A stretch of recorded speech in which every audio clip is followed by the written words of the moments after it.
Okay, good morning, everybody, and welcome to Panel 5, Displacement and Population Movement.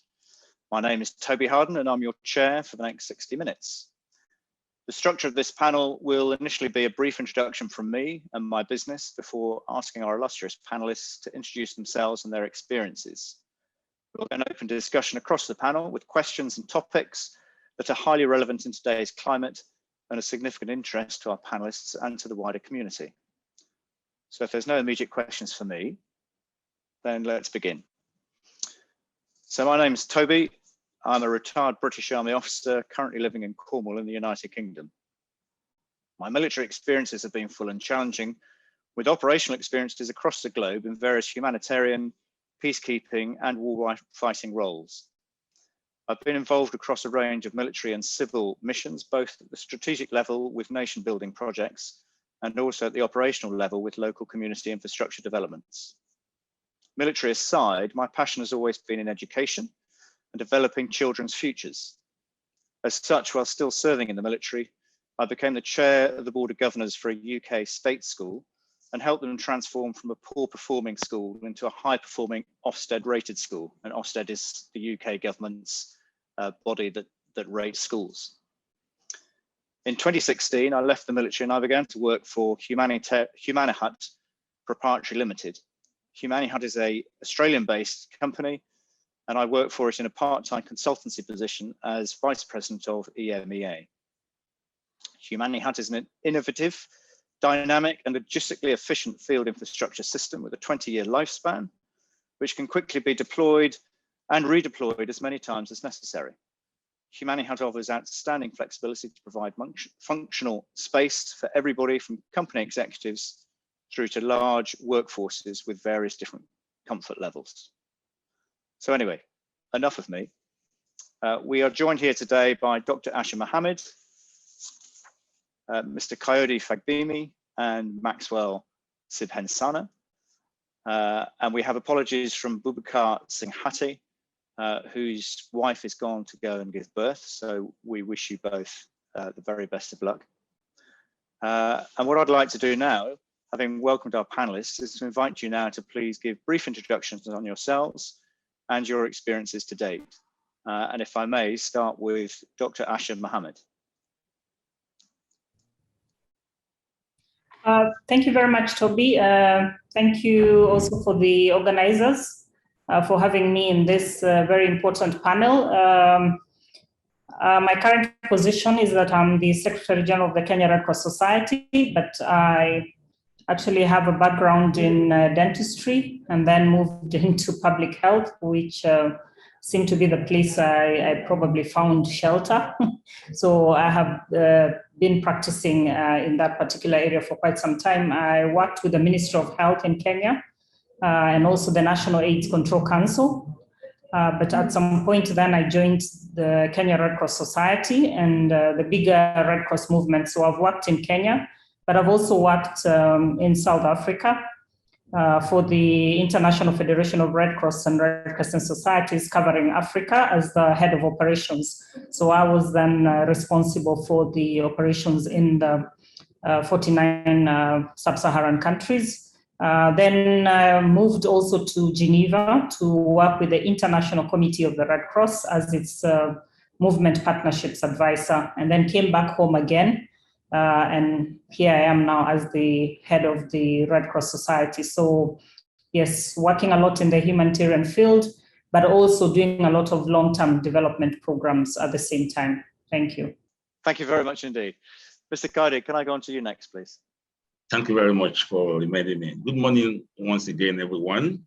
I am Coyote Fagbemi, Director, Director Relief and Rehabilitation of the National Emergency Management Agency, Nigeria. And the National Emergency Management Agency is the agency of the federal government that has the mandate to manage disaster in all its ramifications in Nigeria. I was previously the Director of Planning, Research and Forecasting of the same agency. And I have been at NEMA for the past 21 years. In fact, I'm very close to my retirement now. In October, I should be retiring. I was the desk officer for climate change. and as well as have attended several of the United Nations Framework Convention climate change conferences. I had a background in geography and education, and a master's in disaster risk reduction, as well as masters of technology remote sensing application. And I was the desk officer when we established 6 centers in universities, 6 universities in Nigeria for disaster risk management. I was also the head of disaster risk reduction unit before it became a department in NEMA. And I was coordinating the national platform for disaster risk reduction. And I've attended several of the global platform for disaster risk reduction. Between year 2012 and 2013, I joined the United Nations Office for the Coordination of Humanitarian Affairs, UNOCHA, as ECOWAS liaison officer, and as well as Humanitarian Affairs officer. So I was with ECOWAS, supporting ECOWAS before I came back again to NEMA. I'm a fellow of the Emergency Crisis, Disaster Safety, Environment and Risk Management Institute. I'm also a member of the International Association of Emergency Managers, which is based in the United States of America. As I said, I've been in NEMA since 2000, that is 21 years ago. And except for the 1 year I took to join the UN, I've been here. I've worked in various departments of the agency, Department of Search and Rescue, Department of Disaster Risk Reduction, Department of Planning, Research and Forecasting, and the Department of Relief and Rehabilitation. Thank you very much. Thank you very much indeed. And now can we turn to Maxwell, please? Thank you so much, Toby. Thank you, organizers and fellow panelists. Yeah, my name is Maxwell Aspenzana. I am currently at the World Vision International Regional Humanitarian Emergency Affairs Director for Southern Africa, which covers Angola, the Democratic Republic of Congo, Eswatini, Lesotho, Mozambique, Malawi, South Africa, Zambia, and Zimbabwe. And as you may know, that within the Southern Africa region, the major disasters that we have to deal with relate to climate factors such as drought, as well as floods in some cases, particularly for Mozambique, Malawi, and Zimbabwe. But we have close to 7.5 million displaced people currently, of which about 1 million are refugees or asylum seekers. And some of our programs as World Vision are seeking to protect the rights of these displaced communities. And I have taken an interest in the local integration of refugees and asylum seekers within the region. And different countries apply different formats of this local integration of refugees and asylum seekers. And I hope that in this discussion, we will touch on some of that and also gain some insights from other regions and other organizations. Thank you. Thank you very much indeed, Maxwell, and thank you to all the panelists for your introductions. So as we know, we're here talking specifically about displaced personnel and population movements. We have got already some questions and some topics for discussion that have been sent in. And so we'll start with questions that have been sent in by Dr. Asher. And we want to begin by contextualizing, if we can, the population movement and the challenges and the opportunities specifically faced in Kenya. And in that, there are rolled in the internal and the external population movements with the IDPs, the internationally displaced persons and the refugees, through both man-made causes and natural causes. So perhaps I can invite you, Dr. Asher, to start off the conversation on this. Yeah. No, thank you very much, Toby. Yes, I think Kenya has been, in the center of this subject for very many years. When we look at what you've said, yes, both internal and external population movement. If we look at the internal aspects, we are looking at internally displaced people due to various hazards. I think our colleague from World Vision has already mentioned that even in Kenya, we, of course, experience cyclic drought and floods, and sometimes actually very serious ones. Like in 2019, we really had a massive flood in many parts of the country where many families were displaced.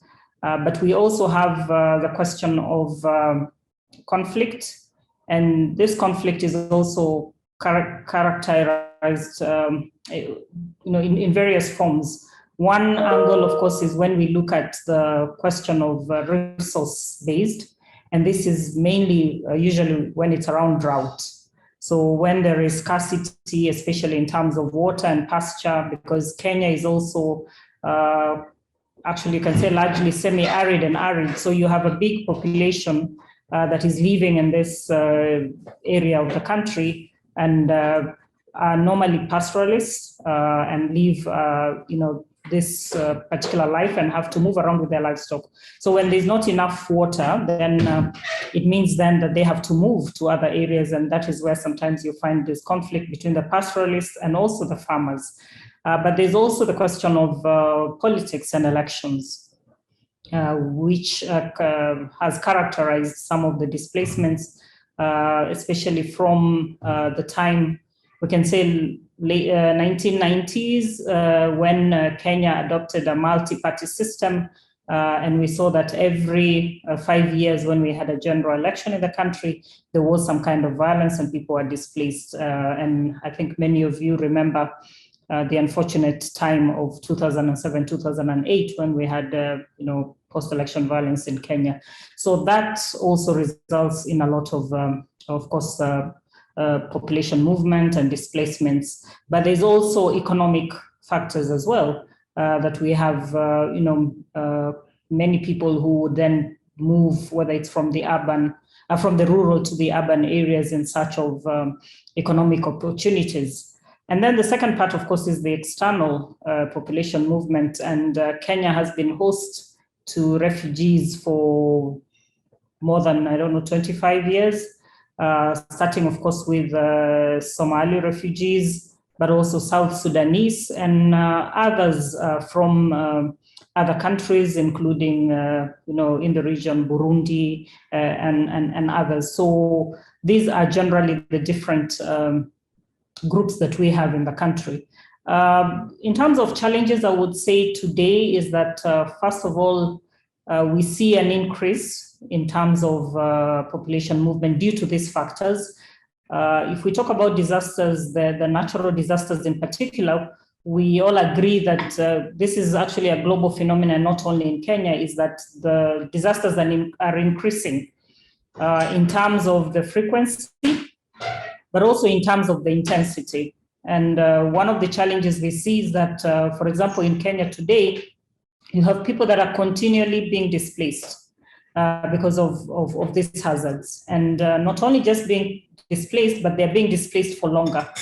So we have communities that find themselves away from their original homes for longer. I talked about the 2019 floods in Kenya, where we had a lot of families that were displaced. And to date, we have, yes, in some parts of the country, people who are still living in camps out of the displacement of the floods in 2019. Unfortunately, the floods in 2020 still found them in displacement, and it's highly likely that some of them will never go back to their original homes because those areas have also been submerged.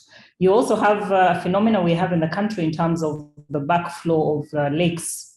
Lake Victoria, a lot of the lakes in the Rift Valley that are sort of going back, some people would say maybe to their original forms, and therefore displacing a lot of people, and these people are also then forced to actually move.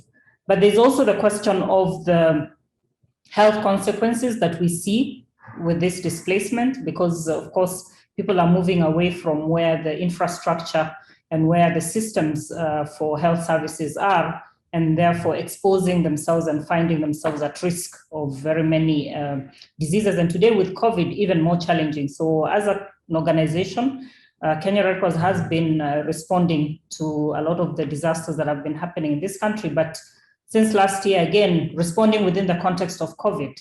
And that in itself poses a big challenge in terms of how do you support people who are moving, or how do you support people who have been displaced to ensure then that the risk of COVID-19 infection is reduced as much as possible.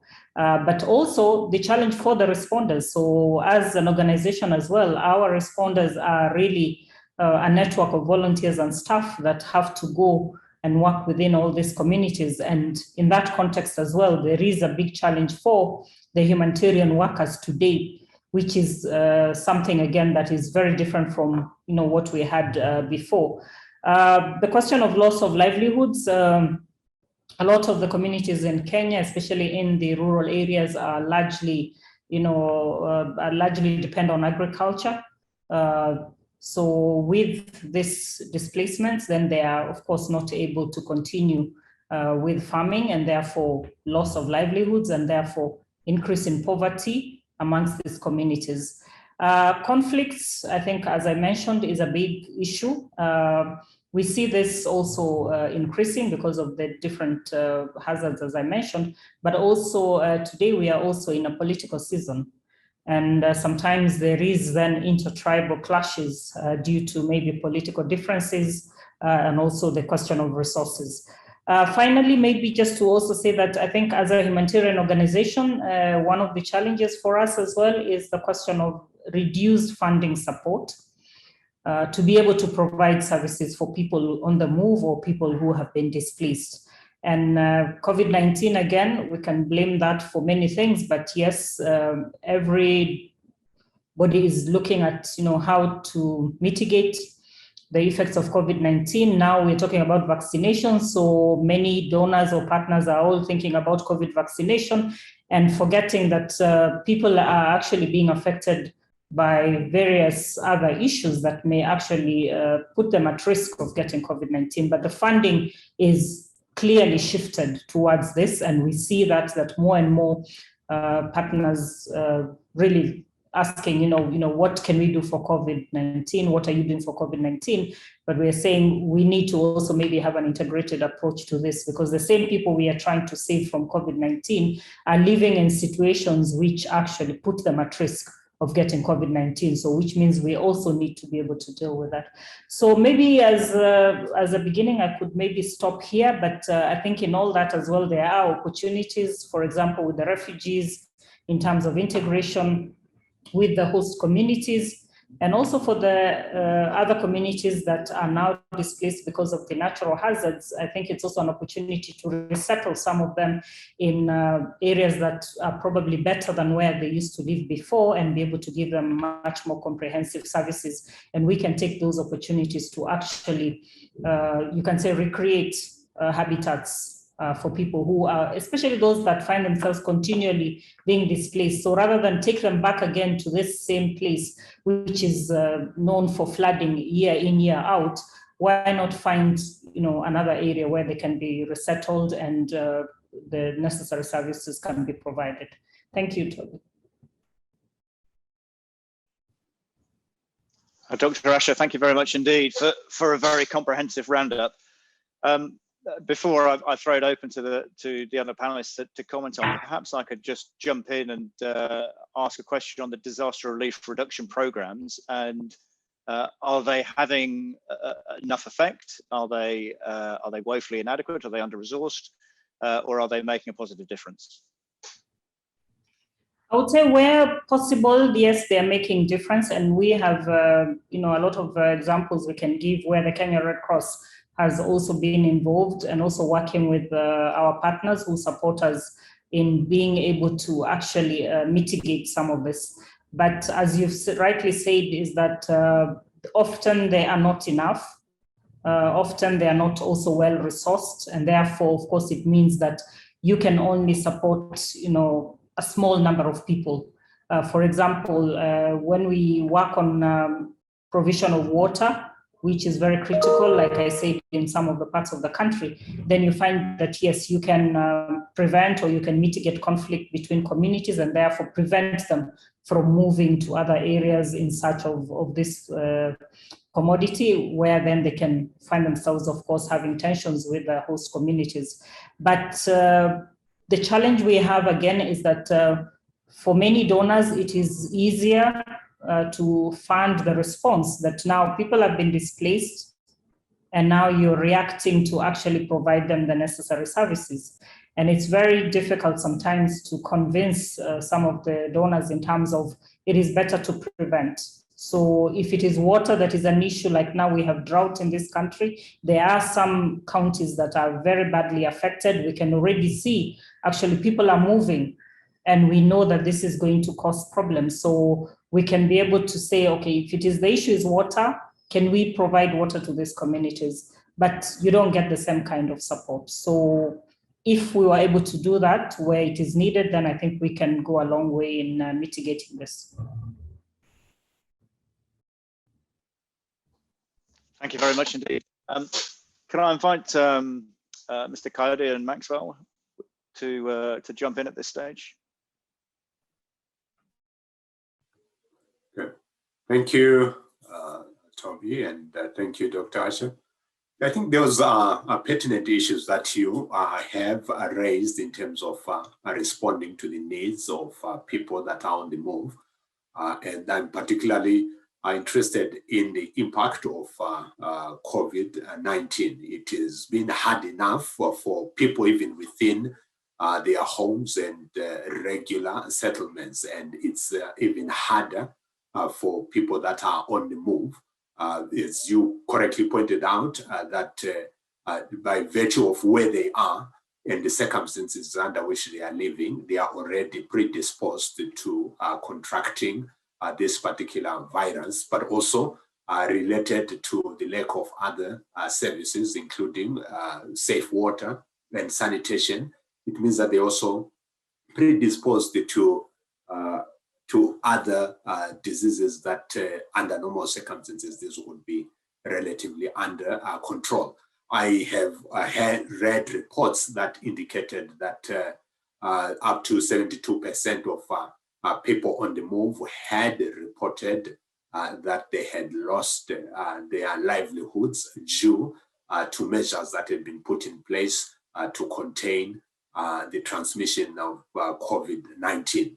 So these are people that are already living under fragile conditions, and any disruption to the meager businesses that they are running means that then they have no way of leading any dignified life. And the humanitarian assistance, I believe that many organizations are providing humanitarian assistance, but given the extent of the need in most of these countries that are hosting displaced people, you find that the amount of humanitarian assistance that is available is a far cry from the needs that exist. And the humanitarian assistance is not always on time to alleviate the suffering that is happening. Within the region, for instance, we have displaced, internally displaced people within Mozambique. That's on the northern side due to conflict in Cabo Delgado. And less than 10% of the humanitarian response plan is funded currently.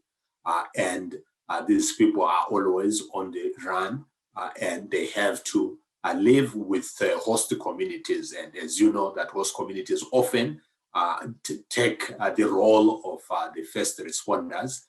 And when you are already vulnerable yourself and you have to host an additional family or two families, it means that your vulnerability is worsened. And in some instances, because of the scarcity of resources, the principle of responding to both the displaced people as well as the host communities may not always be adhered to as people seek to just use whatever resources that are available to respond to those that are directly affected by a conflict or by any factor of displacement. And I feel that it is an area where we need to call for the attention on people that are displaced, but also supporting the governments that are hosting these people, because the capacities of local communities, national governments, they have been stretched due to the prolonged period that they've had to host displaced communities. I'll stop here for now. Some great points, Maxwell, and particularly I like your phrase about leading a dignified life, and that is what this is all about, isn't it? This is trying to find that pathway for our displaced persons to lead a dignified life, which everybody should be entitled and expected to lead. Coyote, would you like to jump in at this stage? Okay, yes, thank you very much. Just to add, displacement of people in Nigeria traditionally had been only caused by natural hazards like flood and drought and ocean surge at the coasts of Nigeria. And some of the displacements were seasonal. Well, if it is flood, it could just be 2-3 months. They are displaced from their communities. And then when the floods, waters are gone, they return to the communities. However, in the past 10, 11 years, actually since 2009, we've had serious displacement as a result of the Boko Haram attack. The insurgency in the Northeast has caused so much displacement. It's still causing displacement currently. And so we have people in camps, which we call IDP camp, internally displacement people's camp. We have people living in host communities. We have people living in what we call liberated areas. I will explain what I mean by liberated areas. There are areas where that were occupied by these insurgents, and when eventually they are liberated by the military, they come together in a camp-like thing, in a community. So the military, for the military to keep them safe, they have to come together, march together in a single community. So that the community is able to repel subsequent attack. So this displacement has been on, and we have a quite large number of people in camps, in host community, as well as liberated areas. But recently also, we have another kind of displacement. This is caused by what we call bandits, just criminals. And I think these criminals are coming down from, from Libya with access to weapons. They come from Niger, Chad, and all that, coming down. What they do, they attack communities, they rustle their cattle, steal their farm products, and kill so many people. So the community run, they are displaced. So they are also displaced now. So we have that currently going on. And we have many of these in the northwest of Nigeria currently. And then in the middle belt and the southern part of Nigeria, we have another type of displacement. This type of displacement is caused by herders-farmers conflicts. And there's a link between the bandits and the herders. I think there's a link because most of these herders now, either they use the bandits as mercenary, or because they now have assault rifle, AK-47, AK-49. So when they attack communities, the communities are displaced. And because of the climate induced a crisis, especially in the north, the Sahel part of Nigeria. Vegetation is diminishing, and these are herdsmen. They are looking for vegetation, looking for economic water for their cattle. So they're moving down south, and so the people down Middle Belt, down south, therefore most of them are farmers.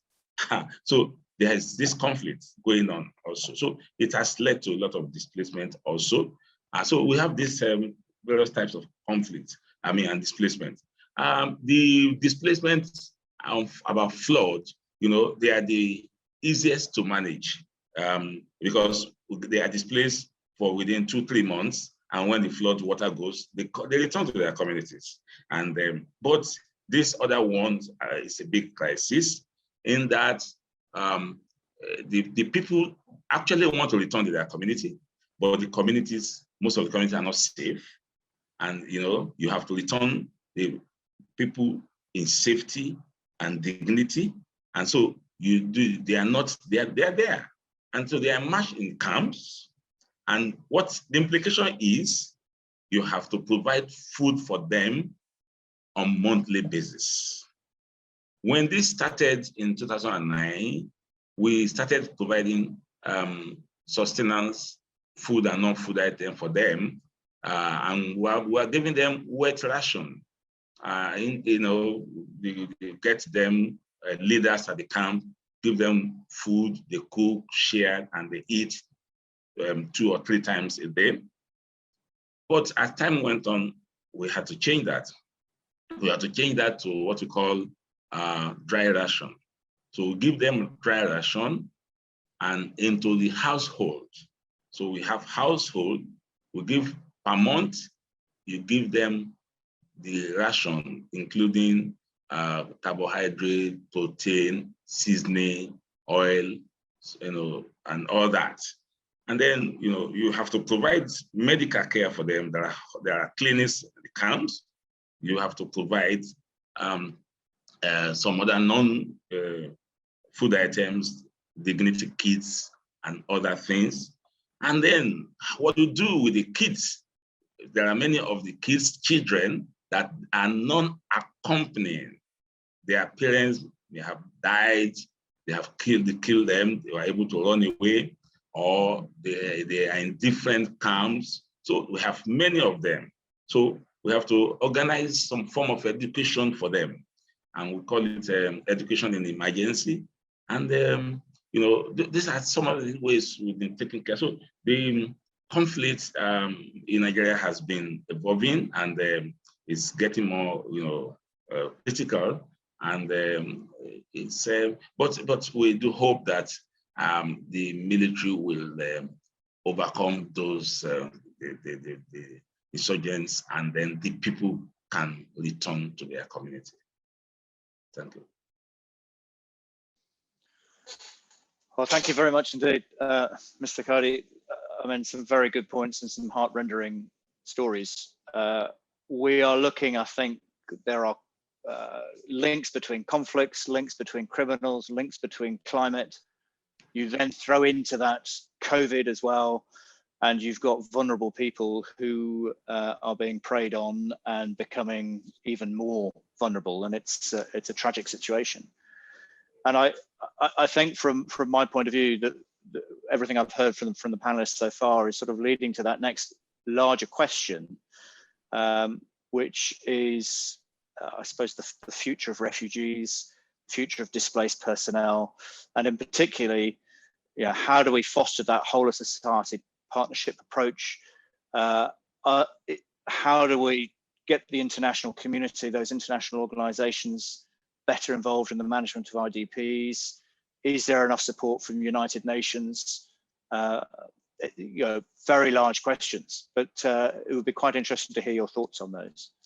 And I know particularly, Dr. Asher, you were looking at the refugees' future in Kenya in light of the government's directive to close camps. And so that is perhaps to start that conversation is where we can begin with, and then go into that sort of whole whole of society approach and look at the international organizations. So Dr. Asher.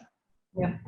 No, thank you very much, Toby. And yes, we are in this situation where the government of Kenya wants the camps closed by June 2022. So this is a discussion and a process that is ongoing. And as Kenya Red Cross, we have been supporting the refugee population since 2011 in some of these camps in different sectors. One major one is actually health services. We run hospitals, both for the Somali refugees, but also for the largely South Sudanese refugees. That is the second biggest camp. So when you look at the population in these camps, in what we call Dadaab, Northeast, which is largely the Somali refugees, you're talking about more than 200,000 refugees. And the other one called Kalobei in Turkana County, largely Sudanese refugees, is about another 190,000 approximately. So these are many people who would need to move out of the camp, either to be repatriated or if there are some that maybe need to be integrated or reintegrated in some of the communities, then of course that is also being looked into, because at the same time in Kenya it is said that there are some people that maybe also come from the host communities, and those probably will have to go and get reintegrated back into the host community. But I think the bigger point, of course, is the fact that you also have people that have been born in these camps and don't know any other home. This is home for them.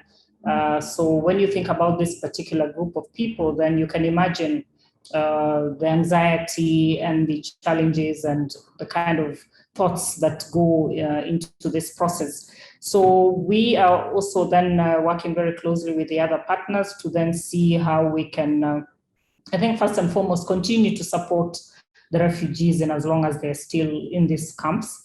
And this is where I think, as you said, the support that is required to actually continue to provide these services becomes very critical. And unfortunately, when such an announcement has been made, for many partners, many donors, it's almost like to say, okay, you don't need to put money anymore because the refugees are going back, but they're still here. So they need to be supported to continue to receive the basic services. And we have seen, even for UNHCR, they are our main partner, and their funding has reduced, and they are not getting as much as they need to support the rest of us as their implementing partners. But I think more critical is also the question of what are the opportunities even with this kind of directive. And we have seen in one of the refugee camps, the Kalobei settlement, where it's actually an integration model where the refugees are integrated with the host communities. So even in the health facility where we are providing health services, we are serving both the host and the refugee population. And there are many opportunities there in that kind of model, where it's also very clear that the benefit and the contribution that the refugee population is making in the country, especially in terms of even economic contribution. But there's also the question of what needs to be done to ensure that, yes, if finally the refugees, even some of them, of course, are doing it voluntarily, signing up to go back home, how are they going back? And where are they going to? One of the things we are looking at and trying to see how we can best support working with other partners is how to build capacity of refugees to be able then to continue with their life when they move across the border back into their own countries, whether it's in terms of livelihood, whether it's about life skills, especially for young people, those kind of issues. And for us, fortunately, we have our Red Cross, Red Crescent partners in all these countries in the region. So for example, for Somalia, we are having discussions with the Somali Red Crescent to see, well, if the people move back home, what kind of support can they give on the other side? And how can we also prepare to ensure then that actually this capacity is actually given? So I think it's a bit of trying to merge all the different faces. We cannot stop giving services today, and this is where, of course, we call on all the partners who are normally have been supporting to consider that, yes, the refugees are still there, they still need health services, they need water, they need education, they need a lot of other things. And then also then how do we work together to actually, prepare for the future in terms of building skills, and also even for government in terms of, the resources that is required for government to actually be able to fulfill its obligation and to be able to do this in a humane way. And maybe partners need to also consider this. Finally, for me, I think it's also the question of the environment. When we look at, for example, Dadaab in particular, having refugees for more than 20 years in this particular area, of course, has had its consequences. And a good example is really the environmental degradation that has happened in this place because, of course, of cutting of trees for firewood and the likes. And we have been engaged in a program together with the refugee population, with the host population, and with the support of UNHCR and other partners to actually work on environmental restoration. So a lot of work in terms of planting trees in these areas and many other aspects, issues of solid waste management and recycling of plastics. So a lot that, even for the future, that will need to be done because, yes, this environment would need to be re-energized, and even for settlements that can happen there because unfortunately or fortunately, there's a lot of facility, a lot of infrastructure in these camps. So what happens also to these facilities when the refugees go back? Is it an area where maybe some of the communities we are talking about that are continuously being displaced because of one hazard or other can be resettled in these communities so that instead of trying to create new infrastructure where they are, there is already, very good infrastructure in these camps where maybe some of the host communities can actually be resettled and be able to get the services they need from there. I'll stop here maybe and give time for my colleagues to contribute. Thank you. So thank you very much, Dr. Asher. That you had some fantastic points being raised there about how do we work together? How do we be humane in looking for answers? And how do we try and help refugees go home, but go home into an environmental area that has been re-energized and rebuilt? I know, Mr. Coyote, that I know that you have a particular interest on whether there is enough support from the United Nations, enough support from the international organizations. And Mr. Maxwell, I know that you also have a particular interest in how do we promote that sort of policy process in order to foster long-term programming.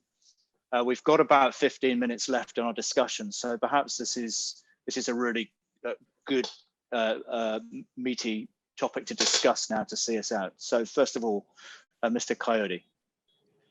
Thank you very much. When we started this response to the displacements, the international community in Nigeria were only used to developmental support, not humanitarian, including the United Nations. Most of the United Nations agencies were only doing development work and not humanitarian work. And so it took them some time to get other support in order to go into humanitarian work. Eventually, we got there, and we were holding what we call Humanitarian Coordination Forum, and we had each of the agencies responding, national and international, to be lead and co-lead. The national agencies were lead agencies. For instance, in the health sectors, the Federal Ministry of Health was lead agency, and then WHO is a co-lead. Then we had food and non-food items. We have national agency like NEMA lead.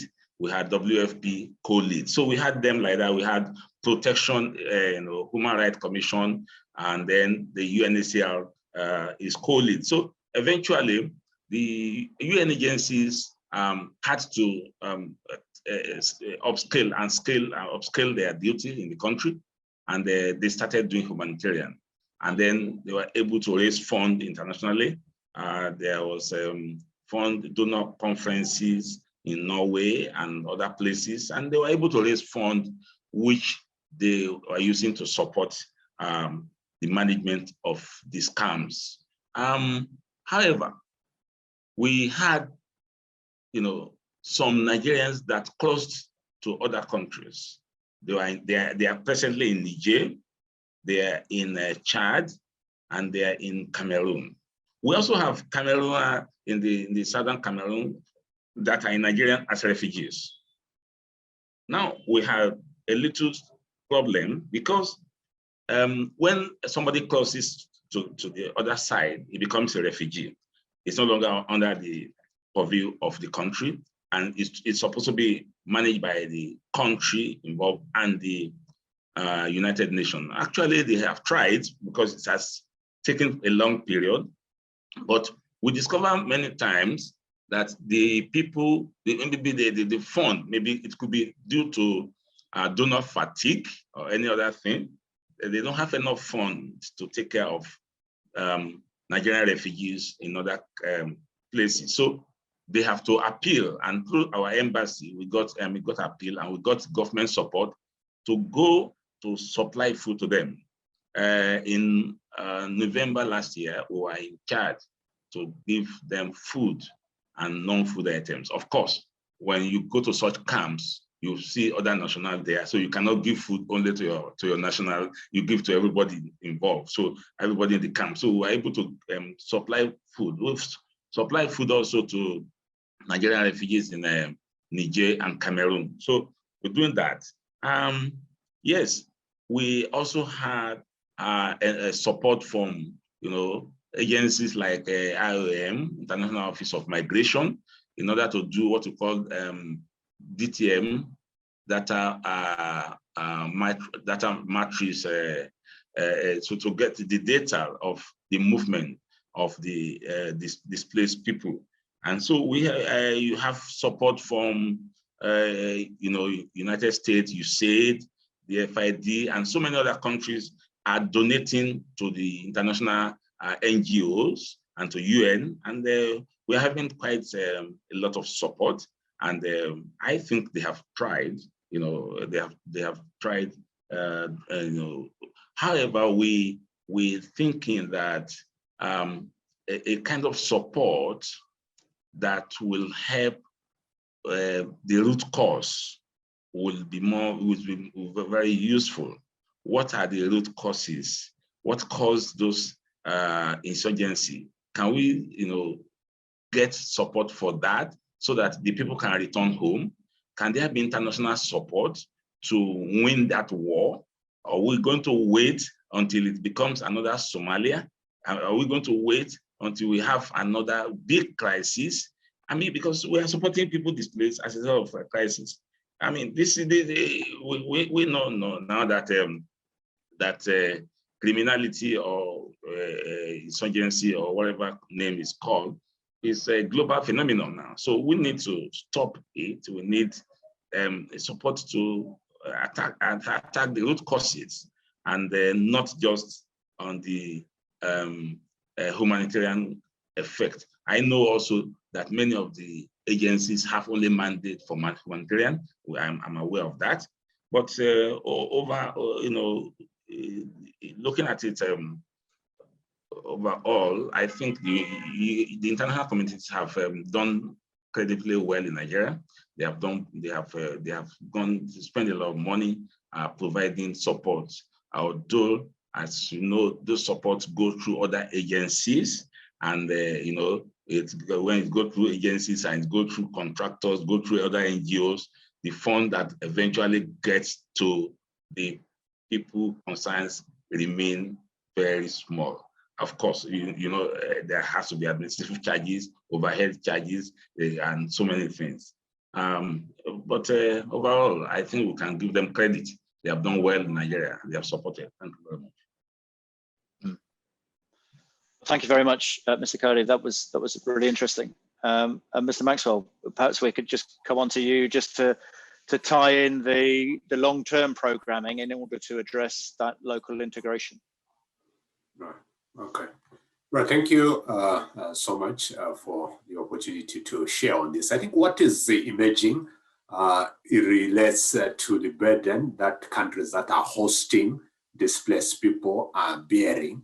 And I feel that due to inadequate support from the international community, then they will take measures into their own hands and maybe prematurely require camps to be closed. But also there are important issues that have been raised with respect to how sometimes these camps can actually be vulnerability points for national security, for instance, and also maybe to harbor people that have vices that host communities or host governments may not want to have. So we realize, therefore, that the comprehensive refugee response framework is targeted to deal with these issues.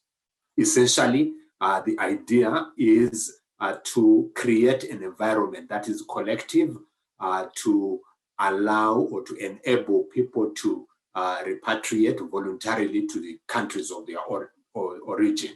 However, if the issues that cause them to move have not been resolved, it is actually a violation of their human rights to be caused to move when they are not ready to move, which therefore demands that we look at alternative options, which include, say, the resettlement into third-party countries. And that also, because it involves various parties, it is a slow process.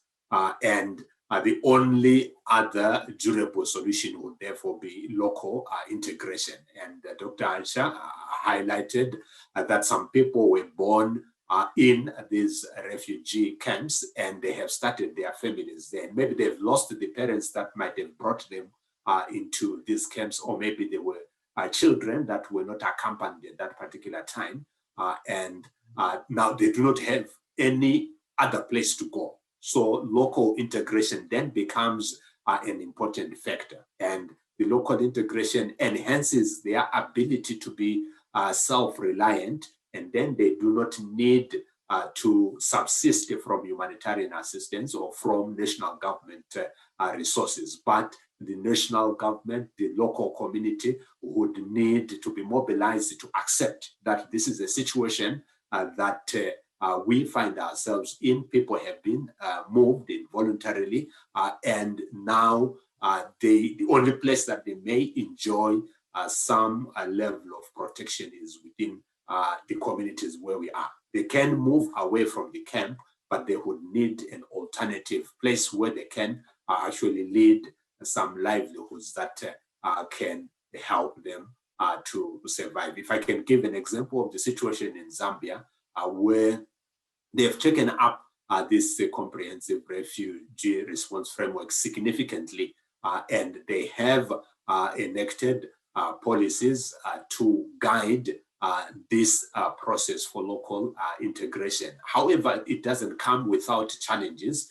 You may find that at a national level, there are clear policies, but these have not been localized to form as operational plans that can allow people at a local authority level to actually implement.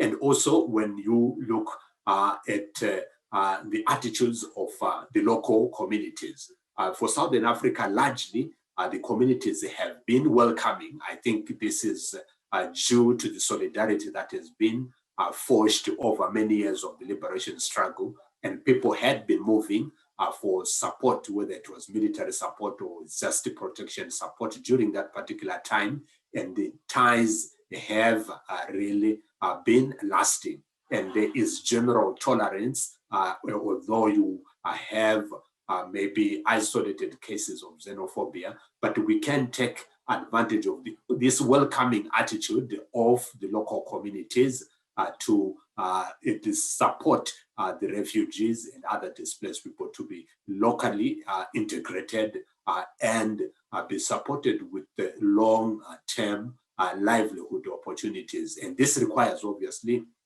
various actors, including faith actors, who generally would be the gatekeepers and the trusted leaders within these communities to foster peace, and also even where some conflict might have arisen, faith leaders tend to be the sources that broker peace and resolve conflict. But we also have the private sector that should be investing in some of these communities. We've seen in the case of Zambia that I alluded to earlier that, okay, while areas were allocated for people for local integration, some people chose to remain within camps because there are services in camps, but because of lack of funding, there are no services in the areas where they are supposed to be locally integrated. So the demand, therefore, is beyond a national government, say the government of Zambia, but the whole international community to relieve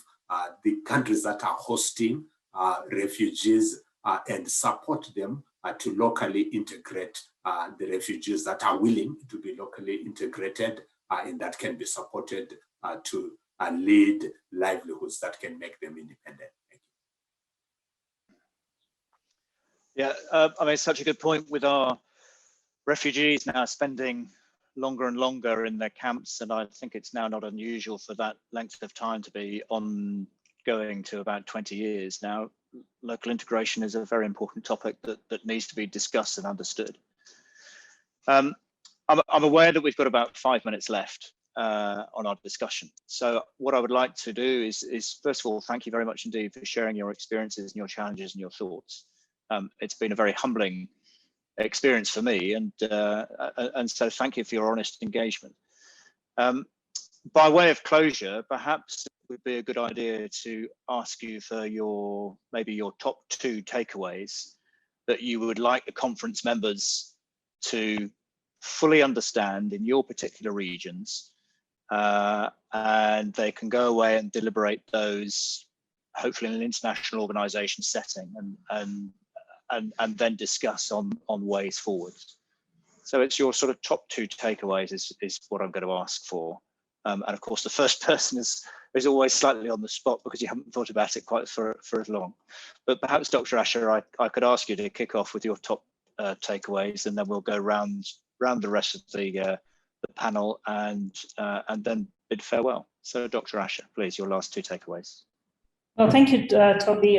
Very quickly, I think one for me is really the question of the importance of looking at this issue of population movement and displacement, that it's given the priority that it deserves, because I think maybe sometimes we underestimate the number of people that find themselves caught in this. Sometimes maybe the concentration also is only on the big displacements, like now we're talking about refugee camps and all that, but there are many other, smaller communities that are being displaced because of one reason or another, and like we said, for longer periods, and it's going to even be more difficult for them to go back.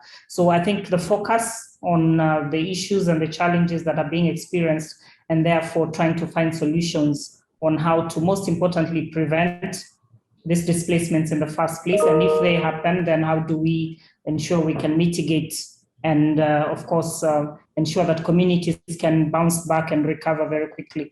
My second one really is about the partnerships that are required, and I think we've all talked about how it is very important that we all work together from the communities themselves, who have to be, of course, in the center of all of it, but the local authorities, the national authorities, organizations like ours, the UN, and other donors, multilateral donors, that it's an issue that needs us to come together. So I think partnerships in addressing these issues is important. Thank you.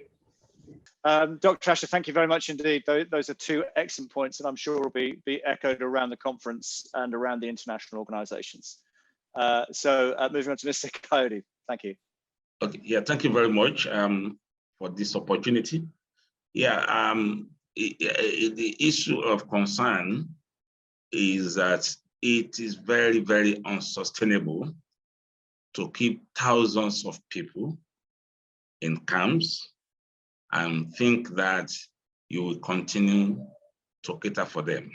In fact, we are going to ruin the future of the children if we continue to do that.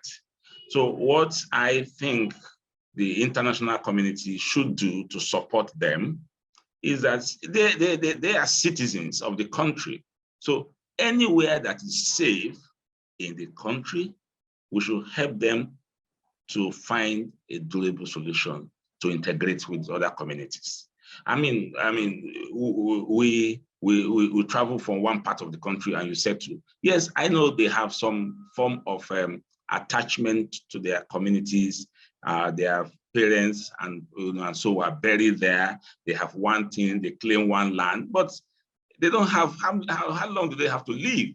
And you have to live 10 years in a camp. All you do is to wake up, eat, sleep, and then and then what happens to those kids that are born there? There are people born every year, every day in the camp. There are people brought there. What happens in the next 5 to 10 years? And so we are losing the capacity of the people that are in the camp and the future capacity of the kids. So I think the government, the international community support government, relocate them to any part that is safe, not their community. Okay, if after 20 years the community is safe and they are still alive, they can think of they can think to go back. I mean, people relocate to other countries, but this is even within the same country. And so that's to me, I think is one thing we need to encourage the government to do. Yes, the people will complain, but as we dialogue with them and give them reasons why they should be integrated, I think is something good. And the other one is that we need to work with the nation. I know that many of the international communities, they have their own programs, agenda, and they develop their proposals without actually getting to know the problems on ground. And so when they get funding, the funding are used according to how the proposals have been developed, but that's not exactly what is needed. So I think they should need to work with the nation and the communities on ground to ensure that the money that is donated is applied to develop sustainability and resilience among the people. Thank you very much.